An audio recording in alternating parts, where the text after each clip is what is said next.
పందెం తీసుకెళ్ళి బురదలో పడేస్తానండి, ఎంత చక్కగా సంతోషపడద్దో అది. బయటికి రావడానికి ఇష్టపడదు.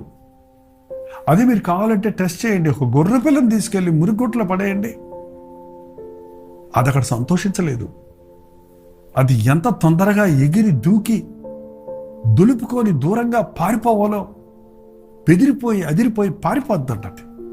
ఒక నీతిమంతుడు దేవుని బిడ్డ పొరపాటున కాలు జారి పాపములో పడ్డా అక్కడ ఒక క్షణం కూడా ఉండలేడు, అందులో ఆనందించలేడు.